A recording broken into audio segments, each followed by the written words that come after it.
तो चलिए आज हम देखते हैं, एक क्वेश्चन है। क्वेश्चन को पहले हिंदी कैसे करना सीखते हैं, क्वेश्चन को समझते हैं और क्वेश्चन को सॉल्व करना सीखते हैं। आ मैन मतलब एक आदमी, बाउट बाउट मीन्स खरीदा, 60 डजन्स, 60 डजन्स मतलब 60 डजन्स मीन्स होता है दर्जन, 60 डजन्स एग्स, क्या खरीदा, eggs, at the rate of 10 eggs for ₹4। यहाँ देखिए वो 60 डजन खरीदा है। कितना डजन खरीदा, 60 डजन एग्स खरीदा है। और वो डजन के रूप में उसका रुपीस नहीं दिया गया है। उसको दिया गया क्या कि वो 10 एग्स को खरीदा है 4 रुपीज में। यानी कि 60 डजन को पहले हम एग्स की संख्या निकालेंगे कि 60 डजन में कितने एग्स होते हैं। फिर उसे हम कॉस्ट प्राइस निकालने के लिए 10 एग्स को 4 रुपीज में बेच रहा है, तो 10 एग्स को 4 रुपीज में बेच रहा है, तो 60 डजन का जितना भी एग्स आएंगे वो कितने रुपीज में आएंगे, वो उसका क्या होगा, कॉस्ट प्राइस। वो होगा बाउट मीन्स खरीदा है, तो वो होगा उसका cost price. 5 dozen of these eggs, जो ये एग्स खरीदा है 60 डजन, उसमें से जो 5 डजन है वर ब्रोकन, क्या हो गया, टूट गया। वर ब्रोकन मतलब टूट गया, टूट के, अब जब अंडा टूट जाएगा, एग्स टूट गए, ब्रोकन हो गए, तो वो थोड़े बिकेंगे, तो उसको अब हटाना पड़ेगा उसमें से।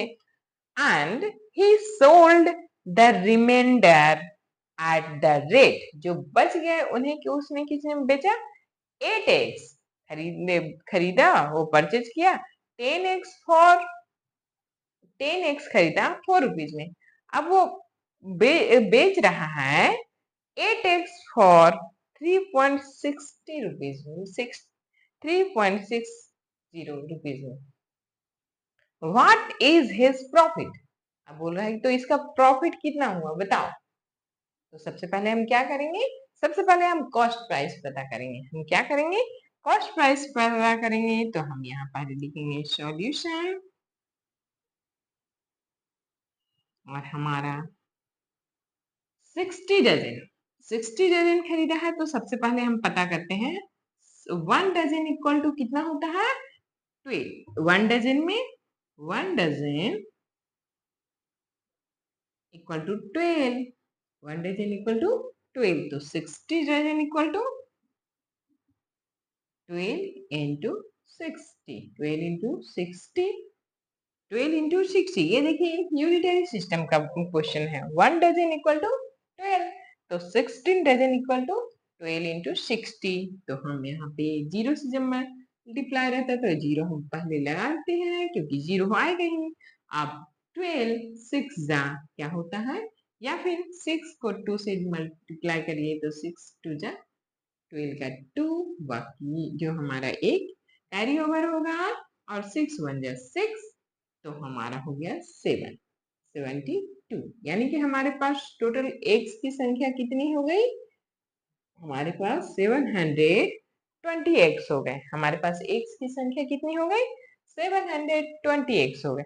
अब ये एग्स को 10 एग्स को उसने 4 रुपीज में बेचा है। तो अब देखिए फिर से हम यूनिटरी सिस्टम में हम बनाते हैं, since 10 eggs equal to 4 rupees, 4 rupees, तो 720 eggs इक्वल टू 4 इंटू, जो ये नंबर्स हैं इसमें हम मल्टीप्लाई करेंगे 700, और हमारा जो 10 eggs है उससे हम डिवाइड करेंगे। क्या करेंगे, 10 eggs से उसे डिवाइड कर दिए, तो हमारा जो ये 0 0 यहीं पे हम फ्रैक्शन फॉर्म में हम डिवाइड कर दिए, तो अब हम मल्टीप्लाई कर लेते हैं, तो 4 2 जा 8 आया, और 7 4 जा क्या होता है, या 7 4 जा 7 1 जा 7, 7 2 जा 14, 7 3 जा 21, और 7 4 जा 28।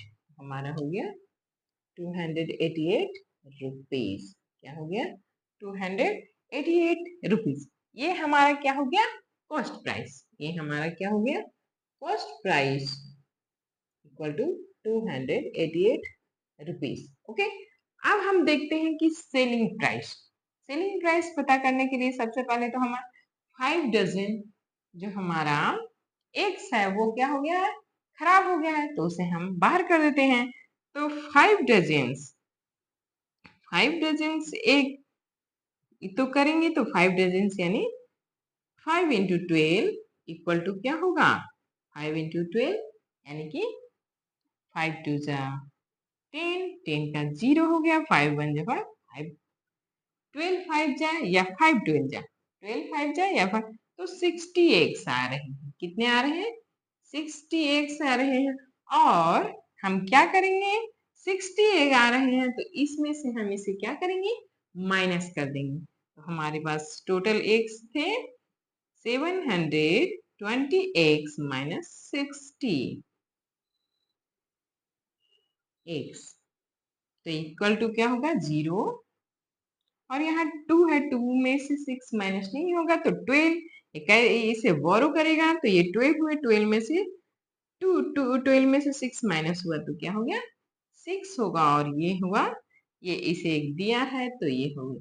तो हमारे पास अब टोटल कितने एक्स बच रहे हैं, हमारे पास टोटल बच रहे हैं 660 एक्स बच रहे हैं, 668 बचे एक्स बच रहे हैं। हमारा 5 जो है, 5 डजन एक्स क्या हो गया, ब्रोकन हो गया, मतलब टूट गया।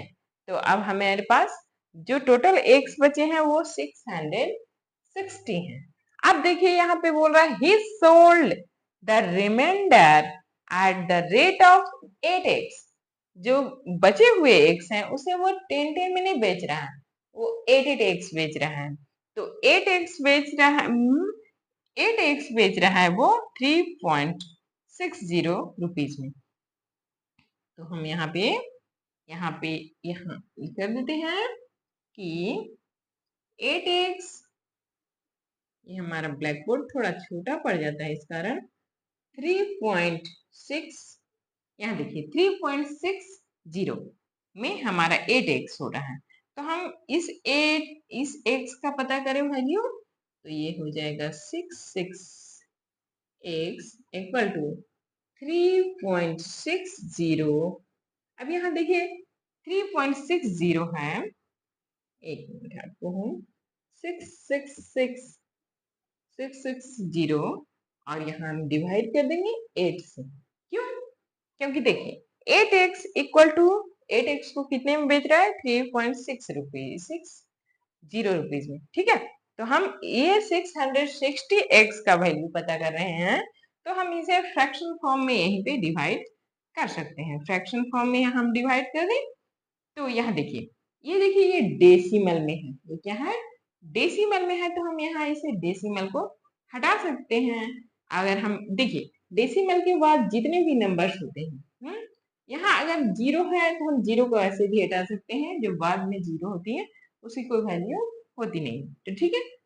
तो हम इस 0 को हटा देते हैं, और ये डेसिमल को हटाने के लिए हम क्या करेंगे पता है, डेसिमल के बाद जितने भी नंबर्स रहते हैं उतने हम 0 यानी उतने हम 10 से डिवाइड करते हैं, तो उतने 1 पे 0 लगा, जैसे ये डेसिमल है तो डेसिमल के बाद 1 नंबर्स है, तो हम क्या करेंगे, यहाँ पे ये 0 को हटाएंगे, और यहाँ पे डेसिमल के बाद 1 नंबर, तो यहाँ पे 1 0 0। अब यहाँ पे जो हमारा ये नंबर है वो डेसिमल हट चुका।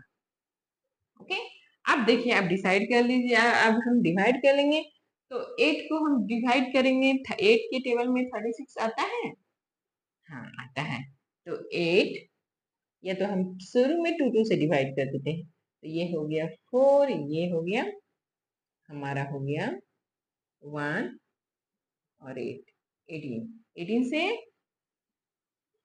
अब यहाँ पे हम 2 से फिर से डिवाइड कर रहे हैं, ये हो गया 9, और ये 2 से इसे डिवाइड कर लो तो ये हो गया 3 3 0, और यहाँ 0 और 0 से इसमें डिवाइड कर दिए, तो हमारे पास ये नंबर क्या है, यहाँ पे ये 9 है और यहाँ पे ये 33 है।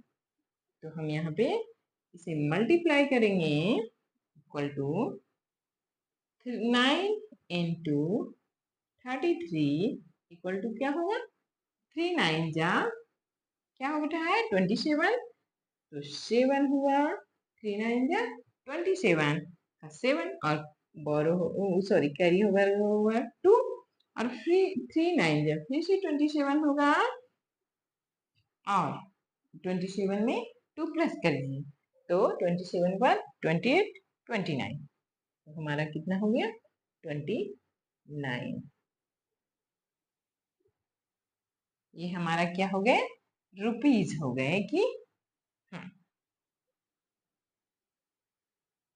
देखिए, तो हमारा जो कॉस्ट प्राइस था वो 288 रुपया था। जो कॉस्ट प्राइस था वो कितना था 288 रुपीज, और जो हमारा सेलिंग प्राइस है वो क्या हो गया 297 रुपीज, 297 रुपीज। तो हमारे पास प्रॉफिट हो रहा है या लॉस हो रहा है, तो जब सेलिंग प्राइस, ये क्या है सेलिंग प्राइस है, तो सेलिंग प्राइस ज्यादा है और कॉस्ट प्राइस कम है, तो हम क्या करेंगे, ये हमारे प्रॉफिट हो रहा है, तो हम यहाँ लिखते हैं प्रॉफिट इक्वल टू 297 माइनस 288। तो हमारा क्या होगा आंसर, 7 में से 8 माइनस नहीं होगा तो ये इसे एक बोरो देगा, तो ये इसके पास हो जाएगा 17 और 17 में से 8 माइनस होगा तो हो गया 9, और ये 8 हुआ, 8 में से 8 माइनस हो गया तो 0, और यहाँ पे भी 2 में से 2 माइनस हुआ तो 0, यानी कि हमारा जो टोटल प्राइस प्रॉफिट हुआ वो 9 रुपीज का हुआ। कितने रुपीज का हुआ, हमारा जो प्रॉफिट हुआ यहाँ वो प्रॉफिट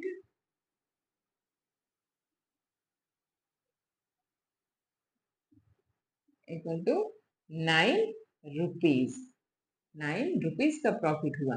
हमें कितने रुपीज का प्रॉफिट हुआ 9 रुपीज का। तो इस प्रकार क्वेश्चन को पहले समझिए, सबसे पहले क्वेश्चन ही समझना है, क्वेश्चन को समझ जाइएगा तो आप इजिली इसे सॉल्व कर लीजिएगा। सबसे पहले अ मैन बाउट, कितने बाउट किया है 60 dozen, 60 dozen eggs, 60 dozen, dozen means होता है दर्जन, डजन एग्स, एग्स मीन्स अंडे, at the rate of 10x for 4 rupees, 10x, 10x को खरीदा है 4 रुपीज में, तो हमको सबसे पहले 1 डजन में 12 एग्स होते हैं, तो 60 डजन का हमने में एग्स की संख्या निकाली, फिर हमने 10 एग्स की को 4 रुपीज में बेच रहा है, तो 720 एग्स को वो कितने में बेचेगा उसकी प्राइस पता किया, फिर उसके बाद हमने क्या किया, फिर हमने कॉस्ट प्राइस निकालने के बाद हमने सेलिंग प्राइस पता किया, और फिर हमने देखा जो सेलिंग प्राइस अधिक है तो उसमें जितनी भी प्रॉफिट हो रही थी, प्रॉफिट का मतलब होता है selling price minus cost price, selling price हमारा 297 है और कॉस्ट प्राइस हमारा 288 है, तो सेलिंग प्राइस में प्रॉफिट इक्वल टू क्या हो गया, selling price minus cost price, तो हमारा टोटल नंबर आया 9। तो इस प्रकार हमारा जो आंसर हुआ प्रॉफिट बराबर क्या हुआ 9। इस प्रकार क्वेश्चन को समझिए और पढ़िए, कोशिश करिए, कोशिश करने से सब कुछ मिलता है।